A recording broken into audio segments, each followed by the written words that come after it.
ఇక కళ్ళజోడు అవసరం లేదు. స్మార్ట్ విజన్ ఐ హాస్పిటల్లో ఎలాంటి ఐ సర్జరీకైనా 50% డిస్కౌంట్. ఆగస్టు 11 నుండి 19 వరకు మాత్రమే.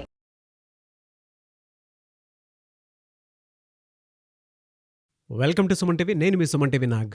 కోల్కతా ఇన్సిడెంట్కి సంబంధించి చాలా కొత్త కోణాలు, కొత్త విషయాలు వెలుగులోకి వస్తూ ఉన్నాయి. అయితే మెడికల్ కాలేజ్కి సంబంధించినటువంటి ప్రిన్సిపల్ని విచారణలోకి తీసుకోవడం జరిగింది. అయితే దాని తర్వాత అతని గురించి సెర్చ్ చేయడం జరిగింది. విస్తుపోయేటువంటి నిజాలు అండ్ దాంతోపాటు కొత్త విషయాలు, ఎందుకు ఇప్పటి వరకు దీని విషయంలో, అంటే ఈ ఇన్సిడెంట్ విషయంలో జస్టిస్ జరగట్లేదు అని అంటే కొన్ని భయంకరమైనటువంటి నిజాలు ప్రిన్సిపల్ సందీప్ ఘోష్ గురించి బయటికి రావడం జరిగింది.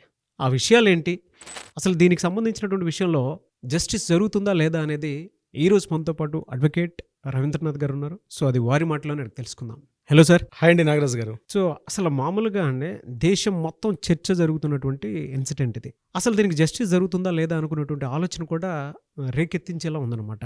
ఎందుకు అని అంటే only because of principal Sandeep Ghosh. So అతని గురించి కొన్ని విషయాలు బయటికి రావడం జరుగుతుంది. అందులో వాస్తవ కోణాలు ఏంటి?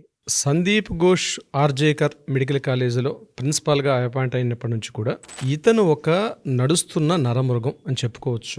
ఎలా అంటే అక్కడ విద్యార్థులు ఒక్కొక్కరు కూడా రోడ్ల మీదకి వచ్చి ఇన్ని సంవత్సరాలుగా వాళ్ళు పడుతున్న బాధల్ని వాళ్ళు మీడియాలో, సోషల్ మీడియాలో అయితేనేమి, ట్విట్టర్లో అయితేనేమి, డిఫరెంట్ వాళ్ళకున్న ప్లాట్ఫామ్స్లో వాళ్ళు ఎక్స్ప్రెస్ చేస్తుంది ఒక నరమృగం.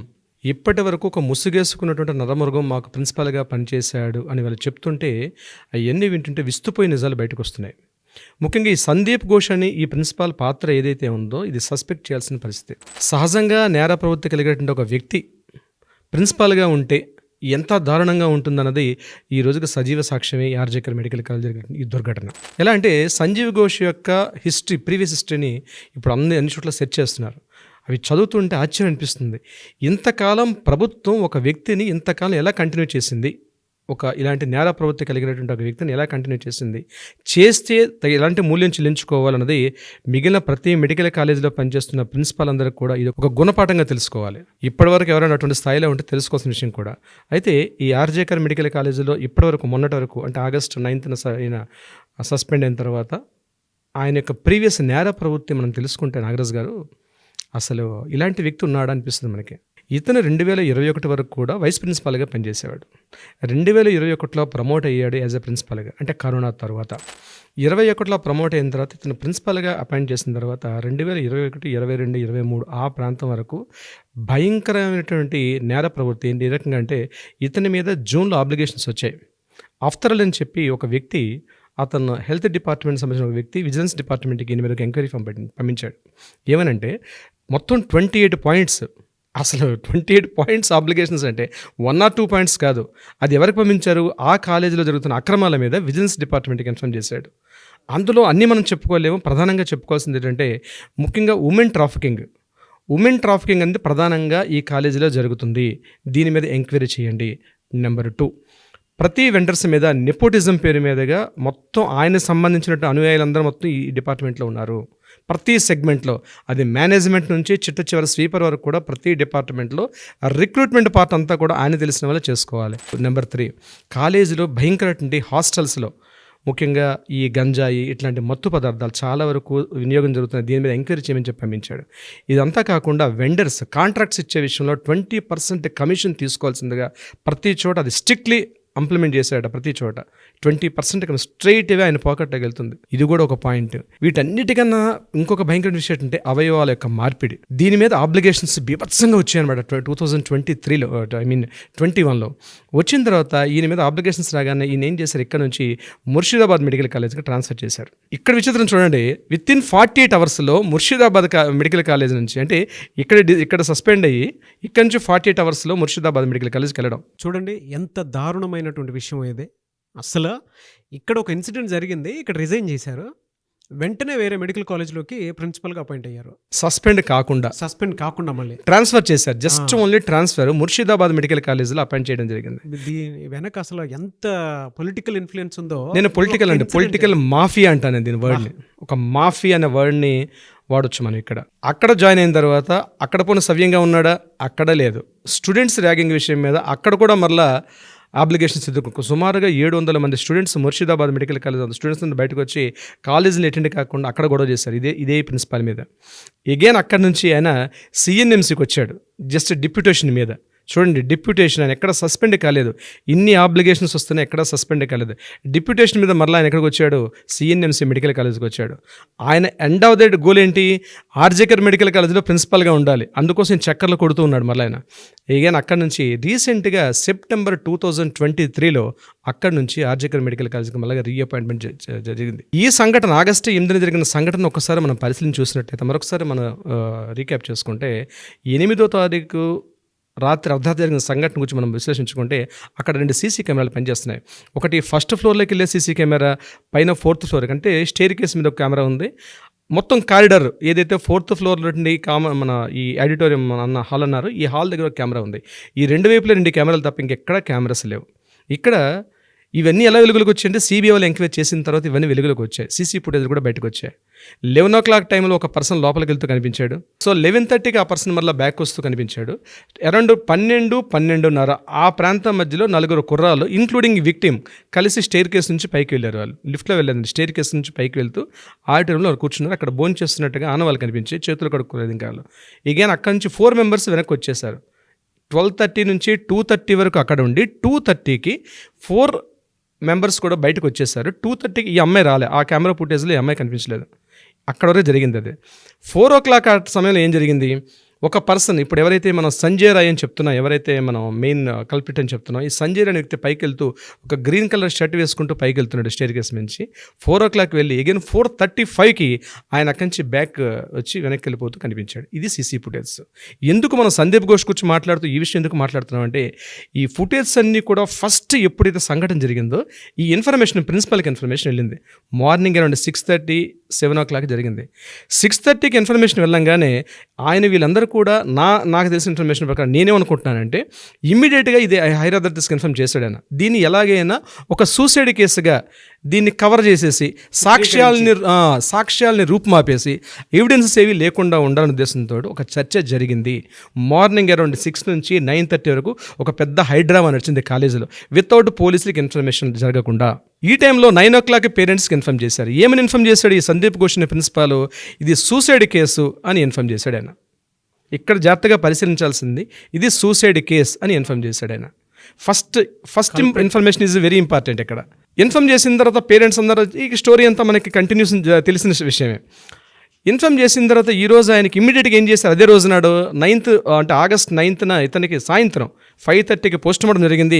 7:30కి ఈయనకి అక్కడి నుంచి సిఎన్ఎంసీ అంటే కలకట్టా నేషనల్ మెడికల్ కాలేజీగా ట్రాన్స్ఫర్ చేస్తూ మళ్ళీ సెంట్రల్ మన స్టేట్ గవర్నమెంట్ నుంచి ఈయనకి మళ్ళీ ఆర్డర్స్ వచ్చాయి.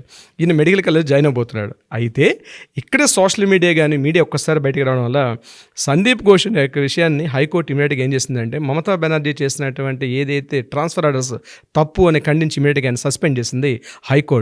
అంటే ఈరోజు ఏ స్థాయిలో ఉందండి నాగరాజు గారు, హైకోర్టే ఇన్వాల్వ్మెంట్ కాకపోతే సందీప్ ఘోష్ అనే వ్యక్తి ఈరోజు సొసైటీలో ఒక పెద్ద మనిషిగా చలామణి అయ్యేవాడు కదా. కానీ హైకోర్టు ఇన్వాల్వ్మెంట్ ఈ విషయంలో మాత్రం హైకోర్టుకి అందరం కూడా మనం చాలా అప్రిషియేట్ చేయాలి. ఈ సందీప్ ఘోష్ని సస్పెండ్ చేశారు. ఇమీడియట్గా మళ్ళీ 13th సిబిఐ ఎంక్వైరీ చేశారు. సిబిఐలోకి ఎంటర్ అయిన తర్వాత ఆయన ఇచ్చిన అక్కడ ఫస్ట్ స్టేట్మెంట్, ఇతను ఫస్ట్ స్టేట్మెంట్ ఏమి ఇచ్చాడు, ఇన్సిడెంట్ జరిగిన తర్వాత పేరెంట్స్కి ఇన్ఫర్మ్ చేసింది సూసైడ్ అని చెప్పాడు. దాని తర్వాత మీడియా ఎంటర్ అయిన తర్వాత మీడియాకి ఆయన ప్రెస్ చేస్తూ ఏం చెప్పాడంటే, ఆ అమ్మాయి 4th floorకి వెళ్ళడం తప్పు, 36 hours డ్యూటీ అనే విషయం హైలైట్ చేయకుండా అది ఆ పైకి వెళ్ళడమే తప్పు, ఆమె పర్సనల్ ఇష్యూ అది. సో జరిగింది ఏమైనా జరగచ్చు అన్నట్టుగా ఏమీ తెలియని ఒక కొత్త విషయం అన్నట్టు ఏమీ తెలియనట్టుగా చెప్పడం జరిగింది ఆ విషయంలో. ఫస్ట్ స్టేట్మెంట్ అతనిది, ఇది ఫస్ట్ స్టేట్మెంట్ అతను చెప్పింది. ఎవరు వెళ్ళమన్నారు, అది ఆవిడ ఫాల్ట్ కదా, వెళ్ళమని ఎవరు చెప్పరు కదా, సెమినార్ హాల్ ఎవరు వెళ్ళమన్నారు అనేటువంటి స్టేట్మెంట్ని ఆయన పాస్ చేయడం జరిగింది. First statement Sandeep Ghosh negligence అని అంటే ఆవిడ చేసుకున్న దానికి ఎవరేం చేస్తారు అంటే కేసుని మిస్గైడ్ చేయడం, సూసైడ్ చేసుకుందనే విషయాన్ని పబ్లిక్ తెలియడం కోసం ఈ స్టేట్మెంట్ ఇచ్చాడు. బ్లేమ్ గేమ్ నింద 100 వేశారు, అకౌంటబిలిటీకి వచ్చేటప్పటికి 0 ఎగ్జాక్ట్లీ. అక్కడ కట్ చేస్తే సిబి ఇంట్రాగేషన్లో రిజైన్ చేస్తూ అంతనేం చెప్పాడంటే, చనిపోయిన అమ్మాయి నా కూతురుతో సమానం, నా కాలేజీలో ఇట్లాంటి సంఘటన జరగడం అత్యంత దురదృష్టకరం. ఎందుకంటే ప్రపంచం ముందు దోషిగా నిలబడ్డాడు. నా భవిష్యత్తు ఆయనకు అర్థమైపోతుంది అప్పుడే. అర్థమైపోతుంది. ఫస్ట్ స్టేట్మెంట్ కి సెకండ్ స్టేట్మెంట్ కి చూడండి ఎంత తేడా వచ్చేసి. సిబిఐ ఎంటర్ అయిన తర్వాత స్టేట్మెంట్ చూడండి ఎలా. అవునండి, జరిగిన ఇన్సిడెంట్ బాధాకరం, నా కూతురు లాంటిది అని చెప్పి ఆయన జరగడం బాధాకరం అని చెప్పి స్టేట్మెంట్. అవును, ఆ స్టేట్మెంట్ ఇచ్చి ఎస్కేప్ అవుదాం ట్రై చేశాడు. సిబిఐ ఇప్పటికి ఒక 3 సార్లు ఇంటరాగేషన్ చేసింది దాని మీద. అంటే సిబిఐ ఇంటరాగేషన్ చాలా డిఫరెంట్గా ఉంటుంది నాగరాజ్ గారు. సిబిఐ ఇంటరాగేషన్స్ ఇంతకుముందు మేము ఒకసారి చూడడం జరిగింది. దట్స్ కంప్లీట్లీ డిఫరెంట్గా ఉంటుంది. సో ఇంటరాగేషన్లో ఆయన చెప్పిన విషయం ఏంటంటే ఈ స్టేట్మెంట్ ఇవ్వడం జరిగింది. సో ఎంటైర్ ఎపిసోడ్లో మనం అబ్జర్వ్ చేస్తే ఏం జరుగుతుందంటే నాగరాజ్ గారు, సందీప్ ఘోష్ అనే ప్రిన్సిపాల్గా ఉన్నటువంటి వ్యక్తి ఆ కాలేజీలో ఆర్జీకర్ హాస్పిటల్లో ఆయన చేసిన అక్రమాలకి పూర్తి చిట్టా బయటకు వస్తుంది. మనం వీళ్ళు ఇంకోసారి ఎపిసోడ్ చేద్దాం ఈ సందీప్ ఘోష్ మీద, ఇంకొక కంప్లీట్ మనం ఒక ఎపిసోడ్ చేద్దాం. ఎందుకంటే ఇది ఒక్కడే కాదండి, మెడికల్ కాలేజీ వ్యవస్థ అనేది భ్రష్టు పట్టి ఉంది భారతదేశంలో. అట్లీస్ట్ ఈ సంఘటనతో దేశంలో అనేక మెడికల్ కాలేజీలు బయటకు మేల్కొనాల్సిన అవసరం ఉంది. తెలుగు రాష్ట్రాల్లో కూడా అటువంటి ప్రిన్సిపల్స్ ఎవరైనా ఉన్నారేమో, అటువంటి నేర చరిత్ర ఉండేటువంటి కూడా ఉంటాయి. ఉండకూడదని కోరుకుందాం, కానీ ఎవరైనా అటువంటి నేర ప్రవృత్తి కలిగినటువంటి కాస్త ఉంటే దీనికి అలర్ట్గా తీసుకోవాలి, గుణపాఠంగా తీసుకుని అలర్ట్ అవ్వండి. మీరు రాజకీయ నాయకులకు కొమ్ము కాస్తున్నంత కాలం, మీరు బ్యూరోక్రాట్స్, మీరు ఒక కాలేజీ వైద్య వృత్తిలో ఉండి కాలేజీలో వీళ్ళు కొన్ని వేల మందికి కొన్ని వైద్యులను తయారు చేసిన పవిత్రమైన వృత్తి అండి అది. వైద్యో నారాయణో హరి అంటారు. అవును, సాక్షాత్తు నారాయణతో పోల్చింది మన వేదం, వైద్యో నారాయణో హరి. అలాంటి ఒక తండ్రి కన్నా ఉత్తమ స్థానం ఇచ్చిందండి, భగవంతుడితో ఈక్వల్గా ఉన్న స్థానం. ఆ స్థానంలో ఉంటూ కొన్ని వేల మంది వైద్యులను తయారు చేసేటువంటి ఒక వ్యవస్థ, ఒక సంస్థ ఒక నేర ప్రవర్తన కలిగితే ఎటువంటి వాళ్ళని మనం బయటికి పంపిస్తున్నామండి?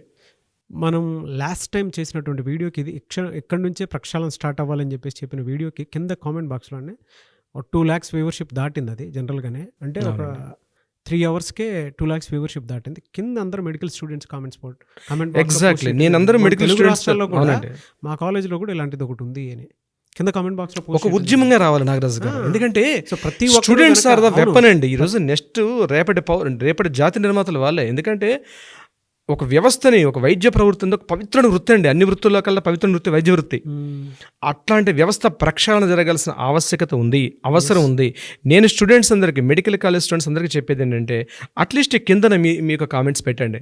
ఈ ప్రక్షాళన ఎలా జరుగుతుంది కలిసి మీరు కూడా సుమన్ టీవీ మీకు సంపూర్ణ సహకారం అందిస్తుంది నాగరాజు గారి ఆధ్వర్యంలో. డెఫినెట్గా మీరు అందరూ కూడా, మెడికల్ స్టూడెంట్స్ అందరూ కూడా ఈ యొక్క ఈవెంట్ని మనందరం కూడా ఉద్యమంగా చేద్దాం. ఎందుకంటే చాలామంది మన్ను తిన్న పావుల్లో ఉన్నారు వైద్య వృత్తిలో, రాజకీయ నాయకులు కొమ్ము కాస్తున్నారు. ఇది చివరికి ఎక్కడికి వచ్చింది నాగరాజు గారు? కోసం అని చెప్పేసి, ల్యాబ్ మార్కుల కోసం అని చెప్పేసి వాళ్ళ చేతులు ఇలా హోల్డ్ చేసుకున్నటువంటి వైద్య వృత్తిలో ఉండేటువంటి టీచర్స్ చాలా మంది ఉంటారు. ముఖ్యంగా ఈ సందీప్ ఘోష్ అండి శవాల మీద రాజకీయం చేశాడు. అంటే రాజకీయం అనకూడదు, శవాలని అడ్డం పెట్టుకుని కోట్ల రూపాయలు సంపాదించాడు. దానికి ఎవిడెన్స్ కూడా విజిలెన్స్ రిపోర్ట్ అని ఇచ్చారు. ఏంటంటే ఆటాప్సీ జరిగిన తర్వాత పోస్ట్ మార్టం అవుతుంది. పోస్ట్ మార్టం టైంలో డెడ్ బాడీస్ స్టూడెంట్స్కి ప్రాక్టికల్స్కి పంపించేసిన టైంలో యాక్చువల్గా గవర్నమెంట్ కొన్ని కోట్ల రూపాయల ఫండ్స్ పంపిస్తుందండి అనాథ సవాలు ఇట్లాంటివన్నీ చేసుకోవడం కోసం. కానీ ఇతను ఏం చేశాడంటే ఆ ఫండ్స్ మిస్గైడ్ చేసి యాక్చువల్గా కాలేజీకి వస్తున్నటువంటి పోస్ట్ మార్టం ఏవైతే ఉంటాయో స్టూడెంట్స్ పిలిచి ప్రాక్టికల్స్ చేయించేవాడట. గడిచిన 4-5 years నుంచి అత్యంత బాధాకరం. అంటే ఆల్రెడీ ఒక గాయం తగిలి దెబ్బలు తగిలిన వ్యక్తి ఏదో చనిపోయి ఉంటాడు, చనిపోతే పోస్ట్ మార్టంకి వచ్చింది.